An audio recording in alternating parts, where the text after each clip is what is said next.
A Petrobras pode anunciar dividendos muito gordos no primeiro trimestre de 2022. Seria um dividendo surpresa aí, segundo o banco Goldman Sachs. Vamos analisar essa situação, então já deixa o like aí, se inscreve no canal ativando o sino, beleza? Então vamos dar uma olhada aqui, será que realmente é possível isso? Então a gente vê que o primeiro trimestre de 2022 vai ser anunciado no dia 5, né, de maio. E a empresa, a Petrobras, ela não costuma ter dividendos no dia 5 de maio, não é costumeiro, porém, né, como nós vimos, o dólar está a valores muito altos e possibilita, sim, esse anúncio aí, né? Então, segundo aqui o banco, né, ele fala que o anúncio seria feito junto com a divulgação dos resultados, conforme nós acabamos de ver, né, dia 5 de maio, em que a Petrobras deve registrar uma forte geração de caixa após a alta do petróleo no período. Segundo o banco, eles projetam um EBITDA 30% acima do consenso apontado pela Bloomberg a 82,3 bilhões. Eu até acredito que a projeção deles estão mais atualizadas, porque o petróleo ficou mantido em valores muito altos, né? Então, eu acho bem possível, sim, EBITDAs nessa magnitude aqui. A Petrobras divulga o balanço no dia 5 de maio, como nós acabamos de ver, né?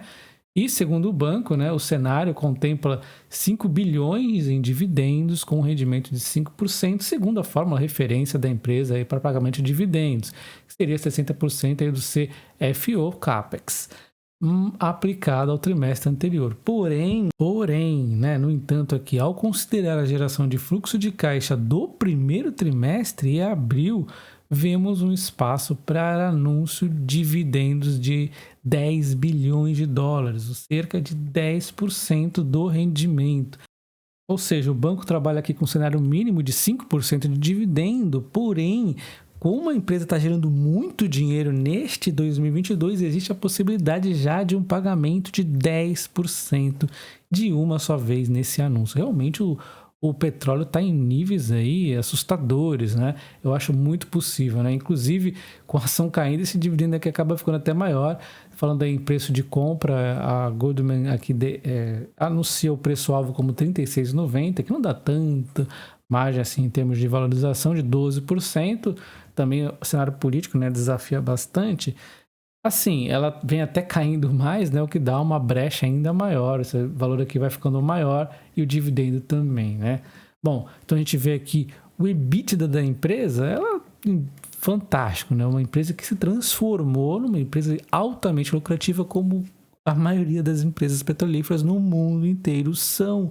Não poderia deixar de ser diferente, né? Então, o petróleo está ajudando a empresa a se reorganizar. Não foi só isso, né? A empresa se controlou a sua dívida do passado, né, de má gerência. Nesse 2020 aí, foi o momento ainda que ela fez uma reformulaçãozinha também para pagar essa dívida nesse momento aqui, né? E aí consegue lucros muito altos. A gente vê que tem margem para dividendos maiores, olha só.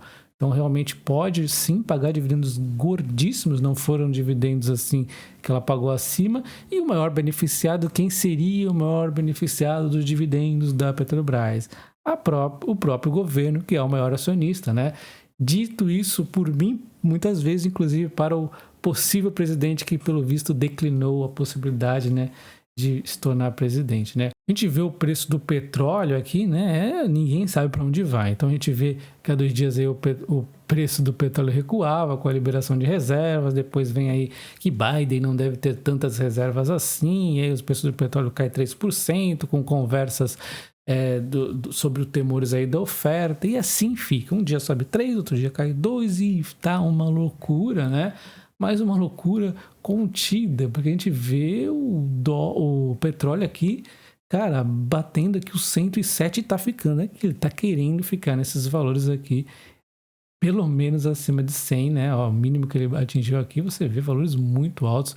Vamos ver um range maior aqui de período, a 1 ano, valores muito altos. Olha só, ele não para aqui abaixo do 105, né? Então tá a valores muito altos aí o petróleo. Realmente, nesses números, a empresa vai ter muita geração de caixa. Bom, aí a Petrobras, né, talvez tenha que encontrar uma solução dentro de casa, segundo o mercado, para a presidência, né? Exatamente aí por conta do declínio do Adriano Pires. Eu gostei bastante desse nome pelas declarações de tudo que ele falou, mas ele desistiu aí de ocupar o cargo de presidente executivo da Petrobras.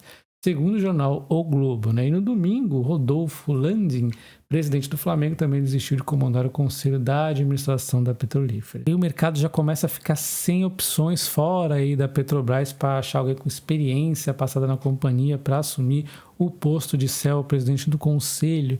Começa a ficar difícil as opções, o pessoal que tinha em mente está declinando, né?